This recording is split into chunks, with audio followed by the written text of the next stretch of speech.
Halo semuanya, jadi hari ini kita ada di salah satu museum yang ada di Purwakarta yaitu Balai Panyawangan Diorama. Dan hari ini kita akan meneliti tentang 7 unsur kebudayaan etnis Sunda. Ikutan kita terus yuk!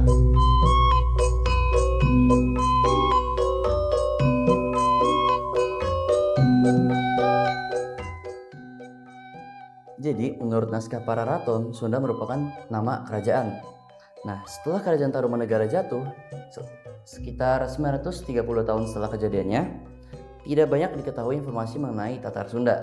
Nah, hingga akhirnya pada abad ke-10, di mana penelitian sudah makin mutakhir, diketahui bahwa kerajaan Sunda itu awalnya berpusat di Galuh. Kemudian pindah ke Kiwali dengan raja yang bernama Prabu Niskala Wastukancana. Ketika raja tersebut sudah turun tahta, akhirnya wilayah Sunda itu dibagi menjadi dua, ada Pajajaran dan juga Galuh. Nah, singkatnya ketika cucunya yaitu Sri Baduga Maharaja sudah naik tahta, akhirnya kedua wilayah tersebut tuh digabungkan kembali dan akhirnya berpusat di Pakuan Pajajaran. Lalu awalnya kerajaan Sunda mulai goyah saat banyak persebaran tentang agama Islam. Nah, akhirnya untuk menjaga keamanan dari kerajaan Sunda, yang bernama Prabu Surawisesa akhirnya meminta tolong kepada politik dari Portugis untuk membantu. Tapi akhirnya kerajaan Sunda tetap takluk oleh Banten yang memiliki hubungan darah dengan kerajaan Sunda. Maka itulah akhirnya era kerajaan Hindu-Buddha yang akhirnya digantikan dengan era kerajaan Islam.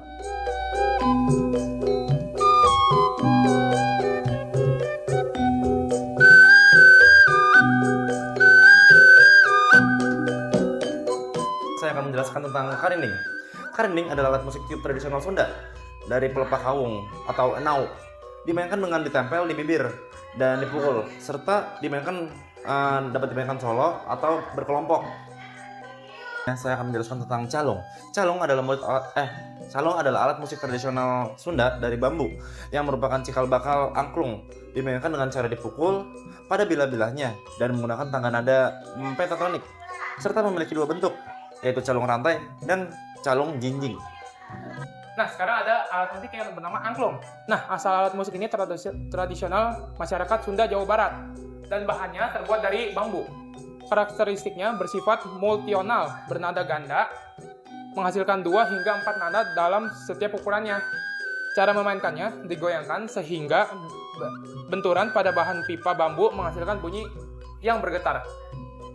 Nah, sekarang saya akan menjelaskan tentang alat musik kerbau. Nah, asal muasalnya berasal dari Jawa Barat pada abad ke-8 dan karakter fisiknya berukuran kecil dengan badan bulat dan bagian depannya dilapisin membran seperti kulit domba. Lalu memiliki leher panjang dan tidak mempunyai papan nada. Lalu senarnya memiliki 1, 2, atau 3 senar. Ada versi yang dipetik seperti kabuli rebab. Cara memainkannya dimainkan secara tegak, baik diletakkan di pangkuan ataupun berdiri. Baik, di sini ada batik-batik khas etnis Sunda. Di salah satunya tuh ada motif batik Megamendung Cirebon yang pernah kami datangi waktu kelas 10. Juga ada motif batik Kuningan yang terletak di Jawa Barat, dan juga ada motif batik Trusmi Cirebon, serta motif batik Jalak Harupat Bandung. Selamat siang dengan Bapak siapa di sini? Selamat siang juga. Perkenalkan, nama saya Kang Edot. Kalau nama asli nama Edi Rasudi, cuma lebih kental disebut dengan Kang Edot. Edot sebagai kepala IPTD Blora. Oke, jadi maksud kami di sini itu mau menanyakan lebih lanjut tentang 7 unsur kebudayaan dari etnis Sunda. Jadi langsung saya mulai aja boleh pertanyaan pertamanya? Maksudnya kalau singgung kayak gimana maksudnya?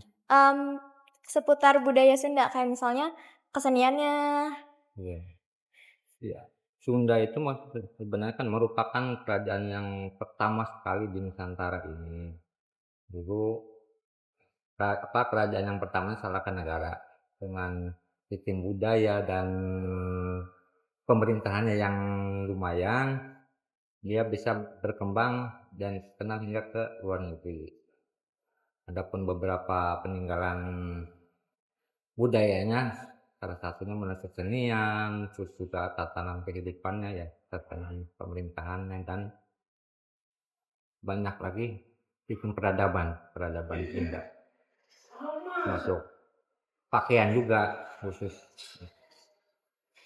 Kalau misalnya, masyarakat Sunda sendiri, itu gimana cara mereka memahami dan memanfaatkan alamnya dalam kehidupan sehari-hari mungkin dulu? Iya. Dengan cara ya sekarang makanya museum ini salah satu untuk memperkenalkan kembali budaya Kesundaan. Dalam artian Pak Deddy Mulyadi, Bupati saat itu ingin memperkenalkan lagi tatanan kehidupan peradaban Sunda ke masyarakat zaman sekarang. Contohnya sekarang pengenalan lingkungan, pengendalian alamnya juga, agar apa? Agar dengan menjaga alam alam alam semesta ya, alam semesta ini kita bisa hidup berdampingan, tidak mengundang bencana. Pertanyaan selanjutnya itu, gimana masyarakat Sunda saat itu menentukan waktu yang tepat untuk kegiatan seperti misalnya bertani?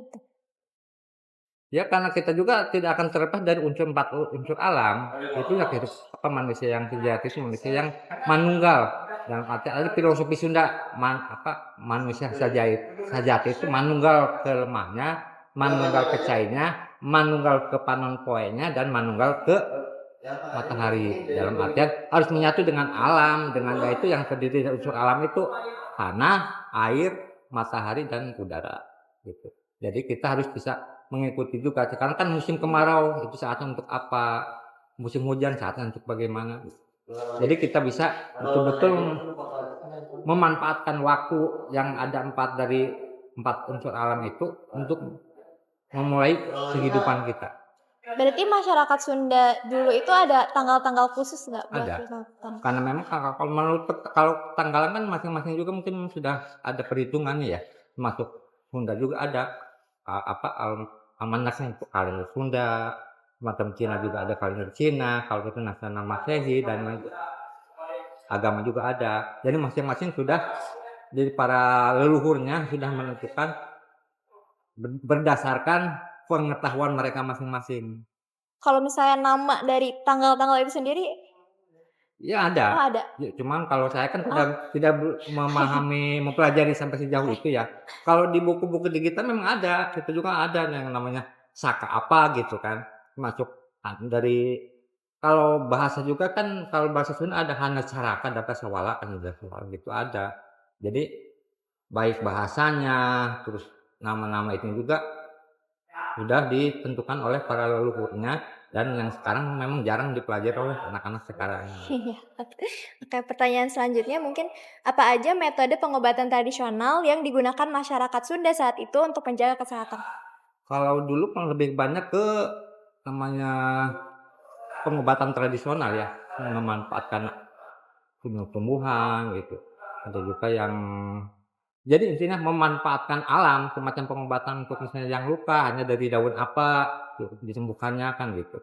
Dan metode dengan hanya semacam akupuntur juga, akupuntur ya.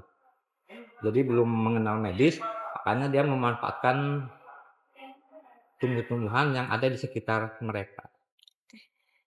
Pertanyaan selanjutnya, pengetahuan tradisional apa aja yang dimiliki masyarakat Sunda dalam mengelola alam?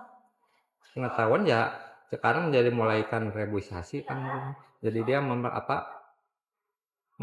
memanfaatkan tanah-tanah yang itu untuk pertama semacam apotek hidup. Jadi dia di sekitar rumah mungkin memanfaatkan lahan-lahan itu untuk apotek hidup, untuk kebutuhan-kebutuhan itu kebutuhan dapur, dan di persawahan atau perkebunan dia memanfaatkan untuk sembako, dalam artian menanam padi, menanam pohon-pohonan palawija dan sebagainya. Jadi dia bisa hidup dari alam sekitar itu. Nah, di sini saya mau nanyain tentang sistem kemasyarakatan atau organisasi sosial. Nah, yang pertama, apa yang dimaksud dengan organisasi sosial dalam masyarakat Sunda? Yang dinamakan organisasi sosial itu dalam artian dalam satu lingkungan masyarakat itu ada kepengurusan dalam dan mulai kepala suku dan para pembantu-pembantu dan anggota masyarakat di dalam satu lingkungan daerah tertentu gitu. Kalau peran organisasi sosial dalam kehidupan sehari-hari masyarakat Sunda tuh kayak gimana? Ya sangat berperan sekali dalam artian untuk mengatur satu sama lain, dalam artian biar perjalanan atau kehidupan itu bisa se apa, sesuai dengan aturan-aturan yang telah diterapkan oleh pengurus itu, oleh para ketuanya lah gitu. Ini saya mau nanya penjelasan tentang asal-usul terbentuknya sistem organisasi sosial pada masyarakat Sunda. Sistem terbentuknya. Iya. Dan kalau itu kan dari pertama ada istilahnya yang namanya musyawarah, dalam artian kalau dulu kan ada, jadi para sepuh-sepuh yang ada di lingkungan itu membentuk satu satu apa namanya, satu forum dengan para anggota masyarakatnya untuk membentuk struktur organisasi, dan mulai siapa ketuanya, mungkin sekretarisnya dan sebagainya, agar peranan mereka bisa mengikuti apa yang di diperintahkan oleh para ketua sukunya gitu. Kalau apa peran tokoh-tokoh adat atau sesepuh dalam menjaga keteraturan sosial masyarakat Sunda? Peranan untuk menjaga, ya mereka harus betul-betul bisa memberikan pengetahuan, pembelajaran kepada generasi-generasi mudanya, agar bisa memahami dan menjalankan apa yang telah mereka wariskan gitu. Kalau nilai gotong royong yang diterapkan dalam kehidupan masyarakat Sunda itu kayak gimana? Kalau yang namanya gotong royong dari dulu kan sudah itu. Jadi masyarakat itu kan mungkin ada tiap berapa hari sekali ada event semacam sekarang untuk pengendalian lingkungan ya, yaitu membersihkan saluran air, sama-sama membuat lumbung padi, dan istilahnya betul-betul memanfaatkan anggota masyarakatnya untuk saling membantu, silih asah, silih asih, silih asuh. Dalam artian satu sama lain harus saling membantu yang bagi mereka yang membutuhkan gitu. Apa saja bentuk organisasi sosial tradisional yang ada dalam masyarakat Sunda? Kalau bentuk-bentuk organisasi ya mungkin kalau zaman dulu ada istilahnya itu adat, kampung adat ya, ada kampung adat, kampung budaya. Jadi mereka membuat satu organisasi sesuai dengan bidang garapannya masing-masing. Kalau bidang budaya mungkin dia membawahi tentang kebudayaan Sunda. Kalau bidang adatnya, kampung-kampung adat, dia kan menerapkan sistem peradaban adat Sunda yang diterapkan di kampung itu. Jadi tergantung, kalau materi yang akan disampaikan. Jadi keseniannya ada, khusus mungkin dia akan menerapkan sistem atau mengajarkan tentang kesenian Sundanya gitu. Oke Pak, jadi untuk soal berikutnya, jadi sebenarnya apa aja sih kayak alat tradisional yang masih digunakan sama masyarakat Sunda? Contohnya itu kayak alat buat produksi barang, terus kayak transportasinya, rumah tangga, sama senjata tradisional gitu Pak. Ya kalau yang sekarang masih terlihat nampak itu kan kalau di sawah itu kan semacam bajak ya, yang mempergunakan kerbau atau sapi, itu kan bajak. Kalau di rumah-rumah atau di itu semacam tungku yang memakai kayu bakar, semacam bahan-bahan yang sekarang dari bambu itu kan kalau dibilang itu kan kayak asupan, ya contohnya ya, kalau bahasanya itu asupan kayak gitu itu kan masih digunakan. Itu kan sebenarnya peninggalan jam-jam dulu. Kalau transportasi ya lebih banyak ke itu yang gerobak yang ditarik oleh hewan, kuda atau sapi atau kerbau. Oke. Oke, jadi kan sekarang kan kita udah masuk ke era modernisasi nih ya Pak. Jadi apa sih yang dari era modern ini, apakah ada yang ngebuat apa dari kayak alat produksi sama transportasi yang dari masyarakat Sunda tuh menghilang gitu Pak? Atau tetap sama? Kalau dalam arti penggunaan alat-alat zaman dulu itu kan tergantung kepada kultur masyarakatnya. Ada yang mungkin masih menerapkan semacam di daerah-daerah yang kultur adat Sunda itu masih mempertahankan budaya Sundanya, semacam di kampung adat-adat itu kan masih tetap jadi alat-alat yang zaman dulu masih dipergunakan sampai saat ini. Kecuali kalau memang yang di kota memang sudah mulai menghilang ya, karena sudah dalam arti mungkin ketinggalan zaman dan sudah tertutup oleh sistem modernisasi ini. Iya, oke, jadi memang ada beberapa daerah gitu ya, area yang dimana masyarakat tuh masih kental sama apa kayak Sistem budayanya iya ya. budaya Iya. dari Sunda. Kalau di Sunda kan makanya kan semacam sekarang di Baduy, masih di daerah Sukabumi di Baduy, di Sukabumi, daerah-daerah selatan yang masih kental dan masih mempertahankan sistem budaya para leluhurnya gitu. Kampung Naga ada, di kampung adat Sunda yang lainnya masih banyak juga. Mereka masih bertahan dan memanfaatkan menggunakan sistem peradaban para leluhurnya. Iya, oke. Ya, cukup. Nah, Pak, sekarang saya mau nanya tentang apa mata pencarian utama sih yang paling utama di masyarakat Sunda? Kalau pencarian utama ya lebih banyak ke bercocok tanam, karena dia kan memanfaatkan lingkungan yang subur itu untuk mencukupi kebutuhan sehari-harinya. Itu yang paling utama. Ada yang mungkin yang pinggir-pinggir laut, mungkin nelayan. Kalau yang di perkebunan ya mungkin mengembangkan perkebunan itu. Iya. Nah, terus pertanyaan selanjutnya, bagaimana fungsi mata pencarian hidup bagi masyarakat Sunda biasanya, Pak? Fungsinya dalam artian untuk kelangsungan hidupnya. Iya, Pak. Ya itu sangat berperan sekali karena mereka hidup hanya bergantung dari alam. Makanya dia sangat menjaga sekali kelestarian alamnya untuk kehidupan mereka ke masa depan. Benar, gitu. benar, Pak. Nah, terus kan sekarang kan zamannya perubahan ya, Pak ya. Ya. Bagaimana perubahan zaman mengaruhi pekerjaan masyarakat Sunda, Pak? Ya.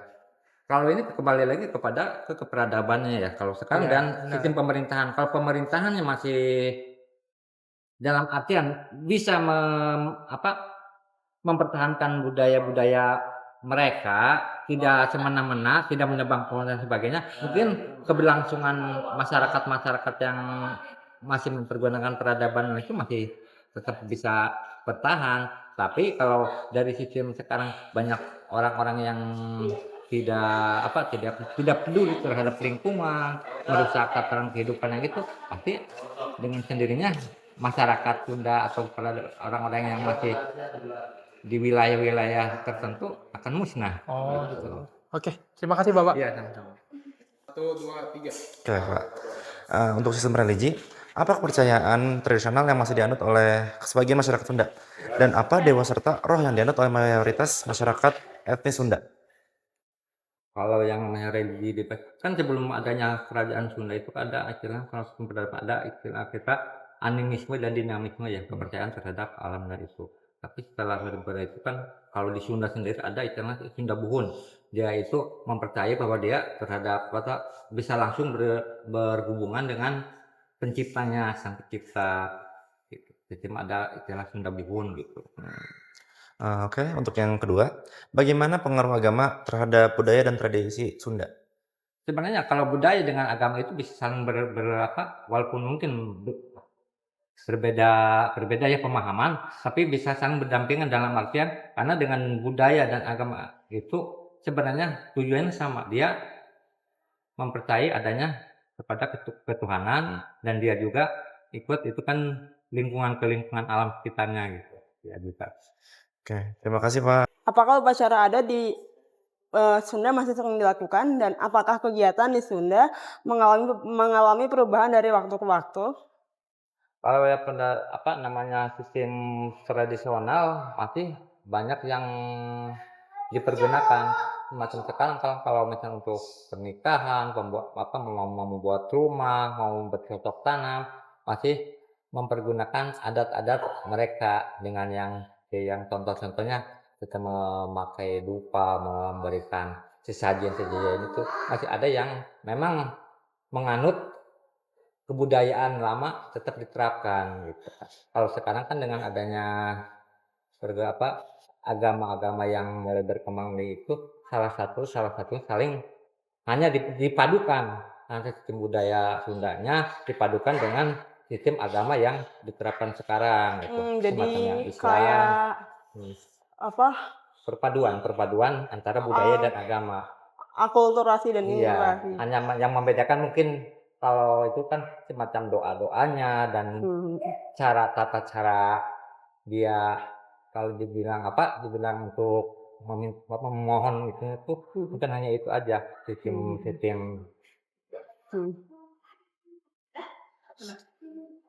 Apa saja bentuk kesenian tradisional Sunda yang masih dilestarikan? Contoh dari seni rupa, seni tari gitu-gitu. kalau yang bidang kesenian ya mungkin semacam alat musiknya sendiri yang sekarang masih bertahan kan semacam ada karinding, calung, angklung itu kan sebenarnya alat musik tradisional orang-orang Sunda dulu.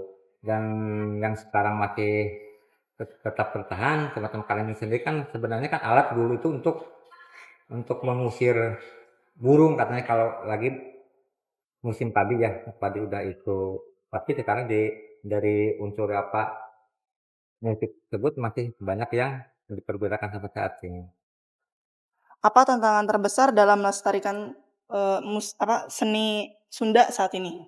Kalau tantangan terbesar ya karena memang sudah perubahan zaman dan sekarang banyaknya masuk budaya-budaya dari asing terutama, itu kan sangat berpengaruh sekali kepada generasi muda. Makanya ada sebagian kecil dari beberapa daerah yang memang masih kental dan mempertahankan tetap budaya-budaya dari para leluhurnya.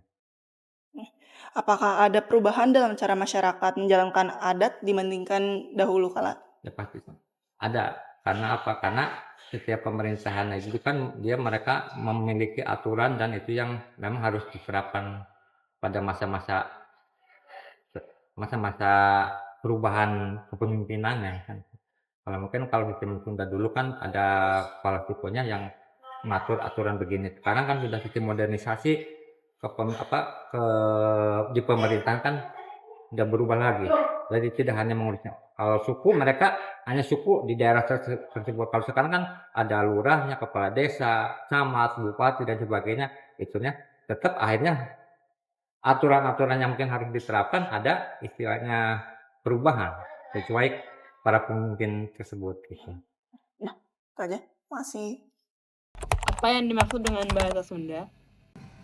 Ya, jadi bahasa Sunda itu adalah bahasa tradisionalnya masyarakat suku Sunda gitu yang ada di wilayah Jawa Barat serta di sebagian wilayah Banten.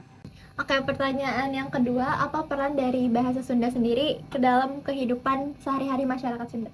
Ya, jadi yang namanya bahasa tentunya yang pertama perannya adalah sebagai alat komunikasi, yang kedua adalah sebagai alat pewarisan budaya dan tradisi dari leluhur, yang ketiga untuk sebagai penguat norma-norma nilai kesopanan juga, karena di bahasa Sunda itu punya yang namanya undang usuk basa. Bu, tolong jelasin tentang asal-usul lahirnya bahasa Sunda, Bu. Ya, jadi bahasa Sunda ini asal-usulnya memang sudah ada sejak zaman kerajaan-kerajaan kuno gitu ya di Tatar Sunda. Ada kerajaan Tarumanegara dan kerajaan-kerajaan Sunda lainnya. Buktinya bisa dilihat pada prasasti-prasasti kuno gitu ya, dan juga naskah-naskah kuno. Untuk contoh naskahnya ada pada naskah Sanghyang Sisakandakarasian gitu ya, terus juga ada juga naskah Bujangga Manik, dan yang menariknya adalah naskah Bujangga Manik ini berada di luar negeri gitu ya, berada di perpustakaan di Universitas Oxford seperti itu. Nah, dari perkembangan bahasa Sunda yang masih kuno itu sampai sekarang berkembang mengikuti perkembangan zaman, jadilah bahasa Sunda yang lebih modern yang kita gunakan sekarang gitu ya sehari-hari. Bu, bagaimana perbedaan bahasa Sunda di tiap daerah, Bu? Ya, jadi walaupun bahasa Sundanya sama-sama digunakan, tapi setiap daerah itu punya keunikannya bahasa Sundanya masing-masing gitu, ada perbedaannya. Karena secara geografis juga bisa mempengaruhi bahasa tersebut gitu ya. Contohnya misal kalau di Bandung bahasanya lebih lemas gitu ya, halus, dan dijadikan sebagai bahasa Sunda standar.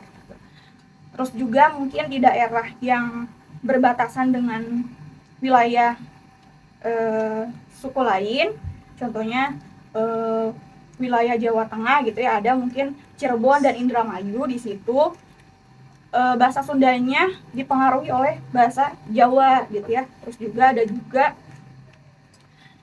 bahasa Sunda di Banten gitu ya. Bahasa Sunda di Banten ini cenderung kasar seperti itu. Dan itu semua ya tadi dipengaruhi oleh faktor geografisnya juga gitu. Jadi secara dialeknya, logatnya, atau intonasinya, atau mungkin kosakatanya ada sedikit perbedaan. Contohnya kalau di Bandung pusing itu lieur gitu ya, tapi kalau di Kuningan pusing itu menit gitu. Jadi ada perbedaan kosakatanya juga seperti itu. Apa perbedaan penggunaan bahasa halus dan kasar dalam interaksi sosial? Iya, jadi perbedaannya di sini kalau di Sunda tuh punya sistem tata bahasa atau untuk usik bahasa gitu ya. Ada yang disebut bahasa halus. Kalau bahasa halus biasanya digunakan kepada orang yang lebih tua dan juga digunakan pada saat ada di situasi yang formal atau mungkin resmi seperti itu. Ada juga yang disebut bahasa Sunda Loma. Kalau Loma ini biasanya digunakan dalam kehidupan sehari-hari gitu, percakapan sehari-hari. Campuran dari lemes dan kasar. Ada juga bahasa kasar. Kalau kasar di sini biasanya digunakan pada saat mengekspresikan emosi marah gitu ya, seperti itu. Tapi bisa juga digunakan dari satu orang ke orang lainnya yang memang sudah merasa sangat akrab seperti itu. Oke Ibu, jadi untuk pertanyaan terakhir nih, Ibu bisa ngejelasin nggak Bu sedikit tentang aksara Sunda? Ya, jadi aksara Sunda di sini sebenarnya turunan dari aksara Brahmi dari India gitu ya, seperti itu, dan digunakan oleh orang-orang pada orang zaman dahulu gitu ya, di kerajaan-kerajaan Sunda kuno seperti itu. Tapi kalau sekarang masih sudah jarang digunakan ya oleh masyarakat Sunda itu sendiri gitu ya. Tapi kalau misal kamu mau menjumpai aksara-aksara tersebut, kamu bisa mungkin menemukannya di beberapa wilayah gitu ya, terutama di Bandung contohnya.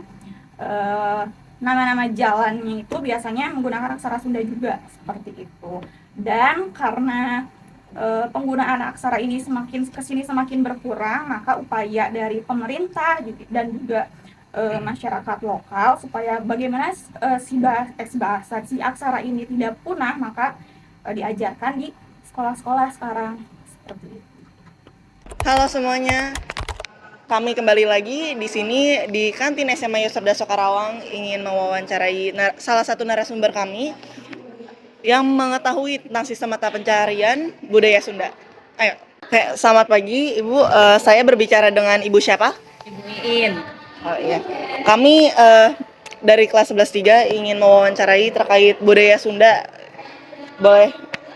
Tanya. Ibu, untuk pertanyaan pertama, apa mata pencaharian utama masyarakat Sunda? Yang Ibu tahu sih rata-rata kalau di Sunda tuh kebanyakan tani ya, bertani atau agraria. Ya. Terus untuk yang kedua, bagaimana fungsi mata pencaharian hidup bagi masyarakat Sunda? Fungsinya ada yang sebagai pokok untuk mencari nafkah, tapi ada juga yang disambi. Jadi selain mereka mengolah sawah, tanah atau kebun, juga mereka bekerja di tempat lain. Misalnya kayak bapak saya contohnya kalau pas tidak berkebun atau tidak lagi ngolah sawah di Jakarta, karena bapak saya sebagai tukang bangunan gitu, jadi suka kerja di bangunan. Ada juga yang mungkin berdagang, misalnya dari Kuningan ke Jakarta, di Jakartanya dagang, entah itu dagang makanan apa, mungkin Indomie sama kopi, atau makanan warung kayak warteg gitu, atau mungkin jualan yang lain, gorengan atau apa kayak gitu ya. Untuk pertanyaan terakhir, bagaimana perubahan zaman memengaruhi pekerjaan masyarakat Sunda?